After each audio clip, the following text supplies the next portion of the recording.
That sound, that music, you know it, everyone does. This year marks the 50th anniversary of Jaws, the blockbuster that forever redefined the summer movie. It didn't just scare audiences out of the water, it changed how thrillers were built, paced, and sold. But behind the terror, behind those razor-sharp edits that made you grip your seat, was a woman whose name is not nearly as known as Steven Spielberg's.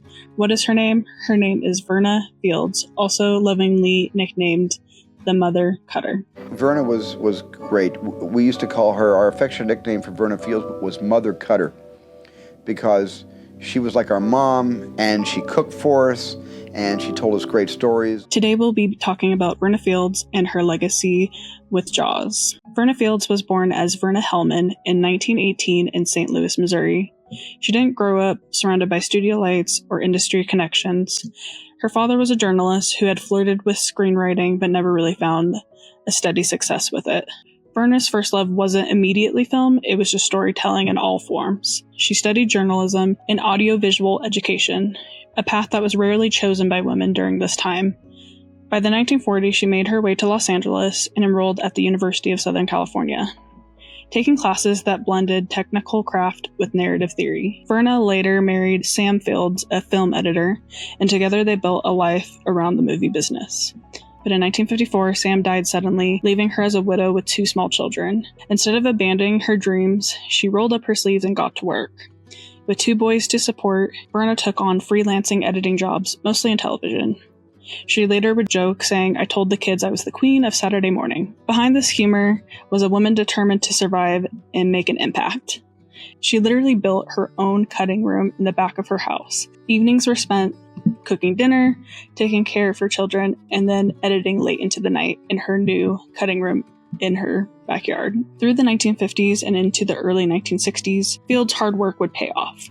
She cut educational shorts, commercials, and low-budget features, anything to keep her skills sharp and to support her family. And during this time, her reputation spread across the industry, and she became known for her steady hand and her ability to find rhythm in chaotic material. She was brought in on The Savage Eye, a semi-documentary that merged poetry, realism, and abstract visuals. Her ability to merge tones really caught the attention of filmmakers. In the late 1960s, Verna began teaching at USC's School of Cinematic Arts, where she would mentor students, including a young George Lucas. By 1969, she was editing Medium Cool, which was considered a bold experiment blending fiction with real events of the Democratic National Convention. Verna's editing style from this film was raw, jump cutting between chaos and intimacy, which helped the film earn critical acclaim. Her editing room became a hub of creative exchange. She wasn't just cutting the film, she was also mentoring.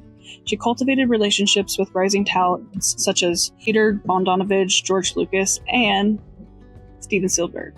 It was during this time that her affectionate nickname spread, Mother Cutter. And then came the project that would cement her legacy and career, Jaws. Verna Fields was much more than an editor. She was a friend, a mentor of Steven Spielberg's, and she and Steven worked incredibly close. Am I in trouble, Jaws? In Jaws trouble? The behind the scenes of Jaws was quite chaotic. And it was frustrating for Verna for 2 reasons. One, she never had enough film to cut, because I was only getting, on a good day I get 5 shots, on a good day at sea, 5 shots. On an average day about 3, on a bad day, none. So Verna didn't have a lot of film racing into her cutting room to put together, so she had to be on the island with us for 7 months with very little to cut. Verna didn't have the film until we finished the movie.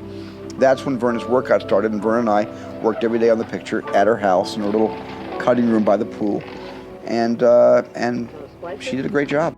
The mechanical shark, nicknamed Bruce, rarely worked and caused a lot of issues with the film.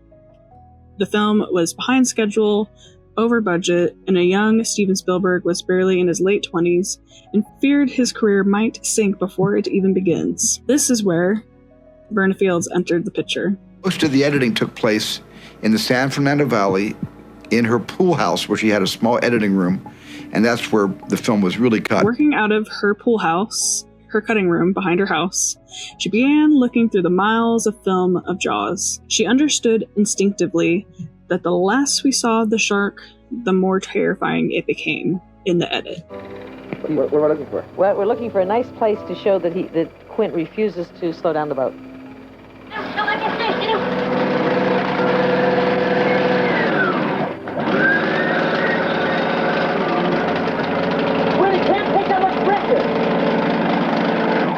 And here was her strategy. Delay the reveal, let the sound and suggestion do the heavy lifting, and use edits to toy with our expectations as an audience. Let's take the example of the infamous opening scene with Chrissy.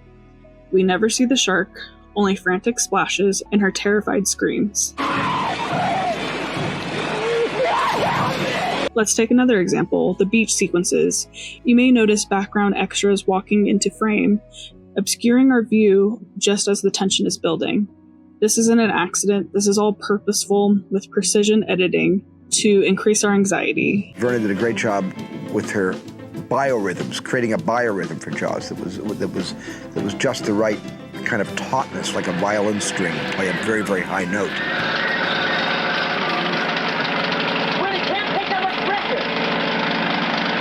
In 1976, Verna Fields won the Academy Award for Best Film Editing for Jaws, which this was just an incredible moment. I was so glad that she was able to have this award to celebrate the great work that she put into this film. That same year, she was also named the Vice President of Feature Production at Universal Pictures, one of the first women to hold such a position at a major studio. Her fingerprints are all over films such as What's Up, Doc?, Paper Moon, and American Graffiti. All these films show her signature of rhythm, humor, heart, and the willingness to experiment with timing.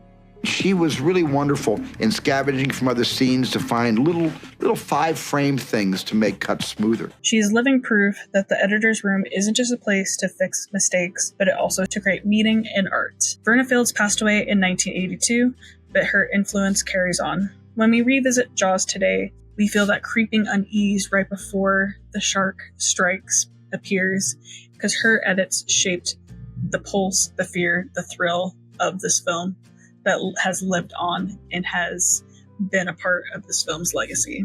As Jaws turns 50 this year, let's remember this amazing woman behind the edit of this film. She was the mother of this medium. She was and always will be the mother cutter. Thank you for watching this video. If you liked it, please give us a like, comment, subscribe. Are you seeing Jaws being re-released in theaters for its 50th anniversary? Please let us know your favorite moment in Jaws, or maybe tell us what is your favorite edit choice that Verna made in the film. Thank you for watching, and stay magical. That's the spot, Steve.